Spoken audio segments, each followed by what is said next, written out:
একদিকে জেলা জুড়ে দীর্ঘদিন ধরেই প্রাথমিক বিদ্যালয়ে শিক্ষকের ঘাটতি, অন্যদিকে শিক্ষকদের ওপর ভোটের কাজের বাড়তি চাপ, যার জেরে ধসে পড়ার মুখে জেলার প্রাথমিক শিক্ষা ব্যবস্থা।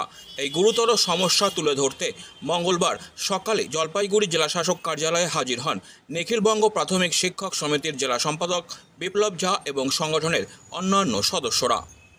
সকালেই জেলা প্রশাসনিক ভবনের সামনে দেখা যায় শিক্ষক সংগঠনের সদস্যদের উপস্থিতি।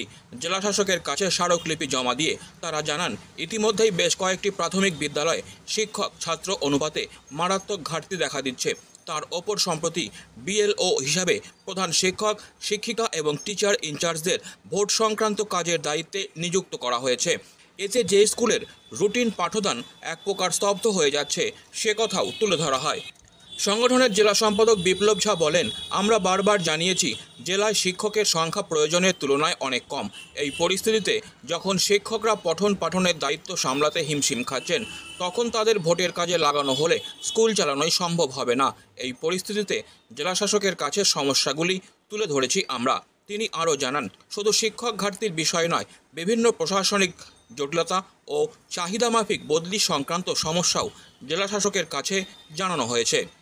সংগঠনের পক্ষ থেকে দাবি তোলা হয়, অবিলম্বে জেলার প্রাথমিক বিদ্যালয়ে পর্যাপ্ত সংখ্যক শিক্ষক নিয়োগ করতে হবে, ভোটের কাজে শিক্ষকদের নিযুক্ত করার ক্ষেত্রে পুনর্বিবেচনা করতে হবে, শিক্ষকদের বদলি, প্রমোশন ও প্রশাসনিক স্বীকৃতির প্রক্রিয়া সহজ করতে হবে।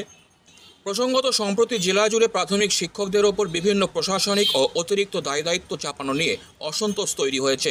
শিক্ষক সংগঠনগুলির মতে এসব কারণে শিক্ষকরা শ্রেণীকক্ষে সময় দিতে পারছেন না, যার ফল ভোগ করছে জেলার ছাত্র সমাজ। জেলা শাসককে স্মারকলিপি জমা দেওয়ার পর সংগঠনের পক্ষ থেকে জানানো হয়েছে, আগামী দিনেও যদি প্রশাসন এ বিষয়ে কোনো ইতিবাচক পদক্ষেপ না নেয়, তাহলে বৃহত্তর আন্দোলনের পথে হাঁটার কথাও ভাবছে শিক্ষক মহল। যেভাবে প্রাথমিক বিদ্যালয়ের শিক্ষকদের গণহারে বিএলওর ডিউটি দেওয়া হচ্ছে, তার ফলে হচ্ছে যে প্রাথমিক শিক্ষা ব্যবস্থাটা ভেঙে পড়বে জেলাতে। RT অ্যাক্ট অনুযায়ী 30:1 হচ্ছে যে শিক্ষকদের থাকা উচিত স্কুলে, সেই সংখ্যাটা সব জায়গাতে নেই। শিক্ষকের ঘাটতি আছে, মিড ডে মিল চালাতে হচ্ছে অন্য জায়গা থেকে, যাতে মানুষ দিয়ে যাতে প্রাথমিক শিক্ষাটাকে বজায় রাখা যায় সেটা।